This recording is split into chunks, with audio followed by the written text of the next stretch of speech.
Good morning to all of you students.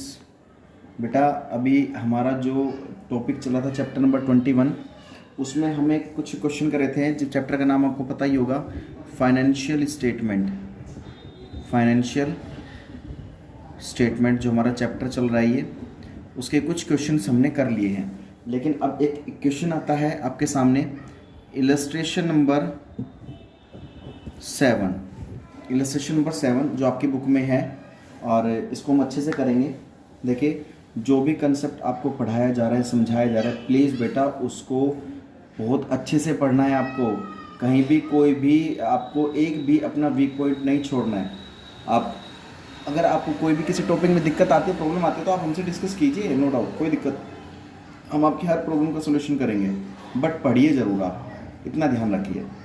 तो कह रहा है बेटा, उसमें एक क्वेश्चन है। इस क्वेश्चन में आपको जो क्वेश्चन है, इसमें आपको नेट सेल दे रखी है, net sales during the year. मतलब इस साल में आपने कितने रुपए का माल बेचा है। तो इसमें दे रखा है आपको ₹6 लाख, ठीक है, 6 लाख रुपए दे रखे हैं। आपको कह रहा है ग्रोस प्रॉफिट जो है इज 25% ऑन कॉस्ट। मतलब जो ग्रोस प्रॉफिट है वो 25% है कॉस्ट पर, ठीक है। तो फाइंड आउट द, अब इसमें क्या फाइंड आउट करवा रहा है हमसे, find out gross profit and cost of goods sold. मतलब कहने का मतलब क्या है, COGS। हमें दो चीज निकालनी है यहाँ पर, एक तो ग्रोस प्रॉफिट निकालना है हमें यहाँ पर, और एक हमें निकालना है COGS, cost of goods sold. ये चीज समझ में आ गई आपको। तो मैंने आपको लास्ट वीडियो में बताया था बेटा, COGS, cost of goods sold निकालने के पर हमारे पास दो तरीके हैं। एक तो क्या है, सेल्स माइनस ग्रोस प्रॉफिट, ठीक है। और एक तरीका मैंने आपको क्या बताया था, opening stock plus actual purchase plus direct expenses minus closing stock. ये मैंने आपको बताया था तरीका।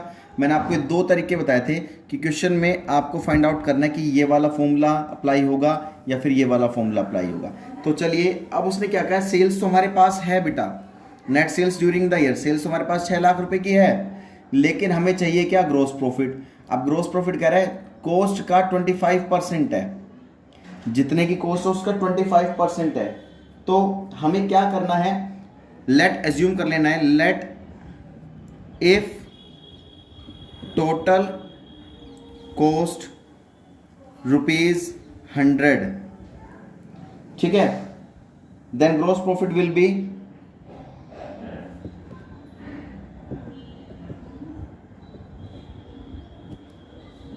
will be 25, क्योंकि हमने कॉस्ट 100 मान ली, तो कॉस्ट 100 मान ली, 100 का 25% ग्रोस प्रॉफिट हो गया, 100 का 25% कितना हो गया, 25 ग्रोस प्रॉफिट हो गया। ये बात समझ में आ गई, यहां तक क्लियर है। इफ सेल्स, अब देखो उसने क्या कहा, ग्रोस प्रॉफिट है, कॉस्ट का 25%, तो कॉस्ट 100 है प्लस ग्रोस प्रॉफिट 25 है, तो हमने सेल कितने की कर दी, वो गुड सेल्स कितने में किया हमने, 125 में किया है। सो हमें क्या करना है, if sales 125 then gross profit is equal to 25 रुपए। अगर सेल्स हमारी 125 है तो उस पर ग्रोस प्रॉफिट कितना है, 25 है। यहां तक बात क्लियर है। अगर एक है, if sales 1 then gross profit 25 divided by 125। If sales अगर 6 लाख रुपए है, तो क्योंकि 6 लाख हमारी सेल्स है, तो यहां क्या कर देंगे, 25 अपॉन में 125 इंटू 6 लाख। ये बात समझ में आ गई। तो ये हमारे पास कितना आ जाएगा, हमारे पास ये कितना आ जाएगा, 25 से 125, 1/5 एंड 1,20,000।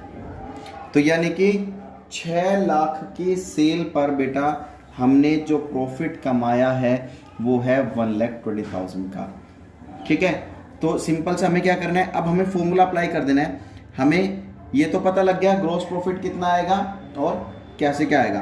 तो हमने cost of goods sold, cost of goods sold का फॉर्मूला लगाया हमने,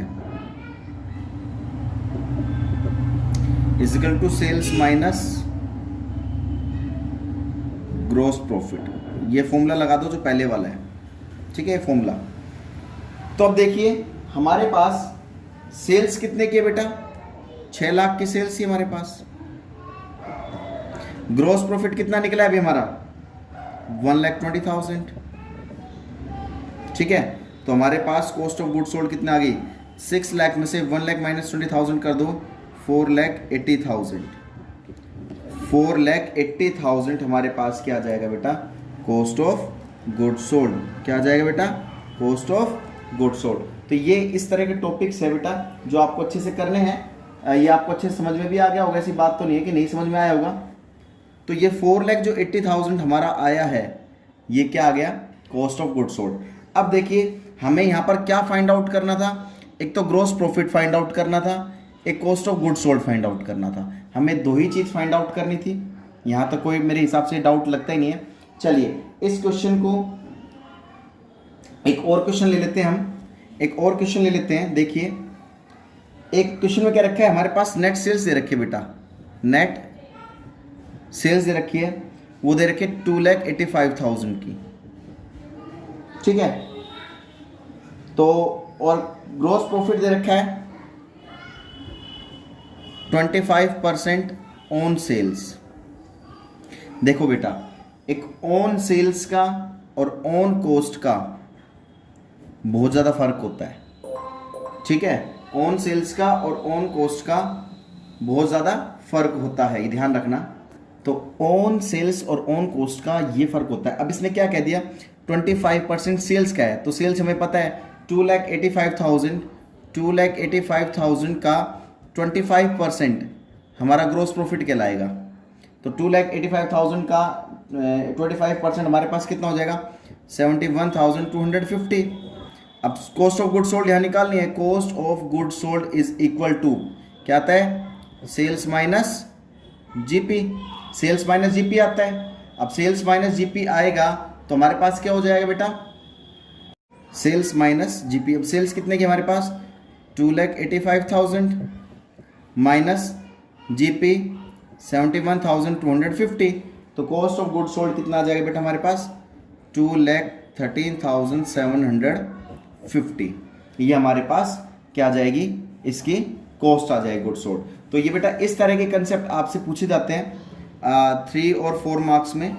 तो इस चीज़ को थोड़ा ध्यान देना कि किस तरीके से इस क्वेश्चन को सोल्व किया जाता है।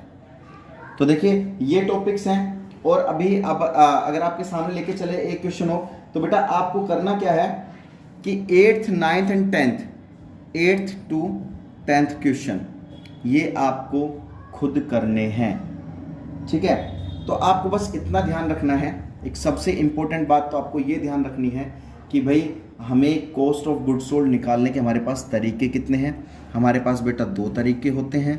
ठीक है, फर्स्ट क्या होता है, सेल्स माइनस ग्रॉस प्रॉफिट। कुछ बच्चों का डाउट ये होगा सर अगर ग्रॉस लॉस हो तो तब क्या करेंगे, यहाँ तो ग्रॉस प्रॉफिट तो माइनस कर दिया। तो बेटा अगर क्वेश्चन में ग्रॉस लॉस हो तो सेल्स में प्लस कर देना ग्रॉस लॉस। जैसे ग्रॉस प्रॉफिट तो माइनस हो जाएगा, तो ऐसे ग्रॉस लॉस अगर आता है तो बेटा उसको हम प्लस कर देते हैं। तो इन 2 फॉर्मूले पे फोकस करना। एक्चुअल परचेज कैसे निकलती है आपको अच्छे से पता है। एक्चुअल परचेज कैसे निकलती है, परचेज में से अगर माइनस कर देते हैं परचेज रिटर्न तो that is called as a actual purchase. हमारी क्या निकल आती है, एक्चुअल परचेज। ऐसी एक्चुअल सेल्स कैसे निकलती है, सेल्स में से माइनस कर देते हैं sales return, that is called as a actual sale. ये बात आपको समझ में आ गई होगी। तो बेटा इस तरीके से कंसेप्ट्स को आपको पढ़ना है। सबसे पहले आप ना बेटा इसका स्क्रीनशॉट ले लीजिए, इसका स्क्रीनशॉट ले लीजिए। और बेटा कोई भी किसी तरह का डाउट आता है बेटा आप हमसे पूछा करो। और देखो अपने मन की बात मन में मत रखा करो। कहीं आपको ये लगता हो कि भाई सर लड़ेंगे या भाई सर कुछ कहेंगे हमें, तो बेटा यहाँ पर कोई किसी को डांटने वाला नहीं है। आप बस इतना करा करो, जितना डेली का वर्क आपको कराया जाता है वो आपको डेली करना है। आपको मन लगाकर पढ़ना है, अपने नोटबुक को भी कंप्लीट रखना है। जितना हो सके पढ़ाई पर फोकस करो, जितना हो सके, ताकि आपके किसी भी तरह के कोई भी कंसेप्ट्स, कोई डाउट्स है वो छूट ना जाएं। डाउट छूटेंगे, प्रॉब्लम क्रिएट होगी, प्रॉब्लम क्रिएट होगी तो बेटा आपको ही प्रॉब्लम क्रिएट होगी, आप खुद समझो। ठीक है, तो बेटा जितना हो सके पढ़ाई पर फोकस कीजिए। कोई डाउट्स है तो आप पूछते रहिए, और लाइव क्लास में बेटा सभी अटेंड कीजिए।